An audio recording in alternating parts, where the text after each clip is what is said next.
लखनऊ में बाबा ने 2 हनुमान मंदिरों का निर्माण कराया। पहला मंदिर आपने हनुमान सेतु के पास गोमती के किनारे नगरपालिका की भूमि पर, जहां धोबी कपड़ा धोया करते थे, बिना किसी अनुमति के बना दिया और तुरंत वहां हनुमान जी के विग्रह की स्थापना बिना किसी शास्त्रीय विधान के कर दी। इस मंदिर से लगभग 300 गज दूर एक स्थान पर एक पत्र दिन बाबा अपने पैर पटकते हुए बोले, यहाँ एक और हनुमान मंदिर और बनेगा जो बहुत विख्यात होगा। दूर दूर से लोग भेजकर हनुमान जी से अपने कष्टों के निवारण की प्रार्थना किया करेंगे और हनुमान जी उनके कष्टों को दूर करेंगे। ये लखनऊ विश्वविद्यालय के प्रवेश द्वार के पास सड़क के दूसरी ओर वही स्थान है जहां अब संकट मोचन हनुमान जी का मंदिर है। पास 2 हनुमान मंदिरों की बात उस समय लोगों के समझ में नहीं आ रही थी। धीरे धीरे गोमती के किनारे वाले मंदिर का नगरपालिका एवं उत्तर प्रदेश सरकार द्वारा विरोध बढ़ता चला गया। सरकार उसे तुड़वाना चाहती थी क्योंकि इसके कारण गोमती के जल प्रवाह की दिशा में जो परिवर्तन आ गया था उससे दूसरे किनारे में स्थित सरकारी इमारत मोती महल की सुरक्षा के लिए भय पैदा हो गया था। जब वे उस मंदिर को तुड़वाने में असमर्थ रहे तो उन्हें महाराज से समझौता करना पड़ा। गोमती के किनारे वाली भूमि से बाबा का कब्जा छुड़ाने के लिए उन्होंने बाबा को 25,000 रुपयों की धनराशि एवं वह भूमि मुआवजे में दी जिसमें अब संकट मोचन हनुमान मंदिर स्थित है। इन्हीं दिनों बाढ़ के कारण गोमती पर पुराने पुल के क्षतिग्रस्त हो जाने से उसका नवनिर्माण कार्य चल रहा था जिसे महाराष्ट्र की पुल निर्माण कंपनी कर रही थी। एक विशेष संयोग से इस कंपनी के मालिक श्री एस.बी. जोशी को बाबा के दर्शन का सौभाग्य प्राप्त हुआ और उनमें इच्छा हुई कि वे उनकी कुछ सेवा करें।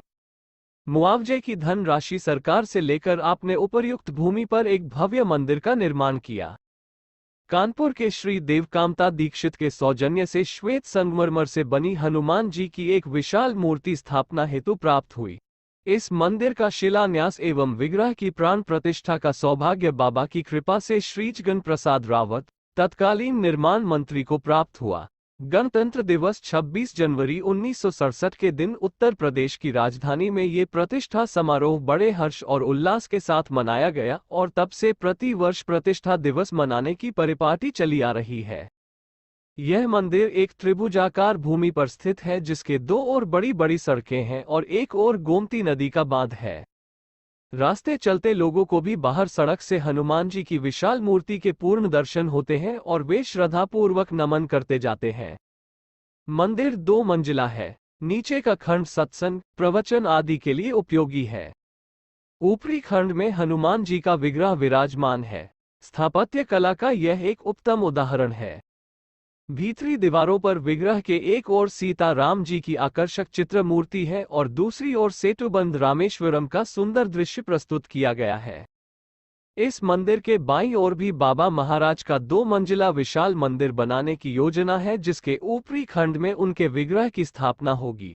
ये दोनों मंदिर एक पुल द्वारा संयोजित किए जाएंगे ताकि लोगों को एक मंदिर से दूसरे में जाने में किसी प्रकार की असुविधा न हो। इस मंदिर के पीछे शिव, गौरी और गणेश के मंदिरों का निर्माण किया गया है। यह इस मंदिर का ही प्रभाव है कि गोमती पर नए पुल के तैयार होने पर उसे हनुमान सेतु नाम दिया गया। गोमती के किनारे वाले मंदिर का मुआवजा दे चुकने के बाद भी सरकार उसमें हस्तक्षेप न कर सकी क्योंकि जनता में इस विषय पर विरोध की भावना जागृत हो चुकी थी। फलतः बाबा के दोनों मंदिर सुरक्षित रहे।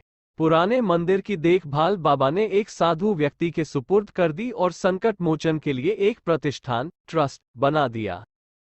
बाबा के कथन के अनुसार इस मंदिर की मान्यता दिन दिन बढ़ती जा रही है। हनुमान जी की कृपा लोगों पर ऐसी बरस रही है कि दूर दूर से उनके नाम पत्र आते हैं जिन्हें पढ़कर पुजारी उन्हें सुनाया करता है। नगरवासियों के हृदय में इस मंदिर ने विशिष्ट स्थान बना लिया है जिसका प्रमाण इसके दर्शनार्थियों की बढ़ती संख्या है। मंदिर के अतिरिक्त यहाँ रहने की व्यवस्था है और मिठाई आदि की दुकानें भी बनाई गई है।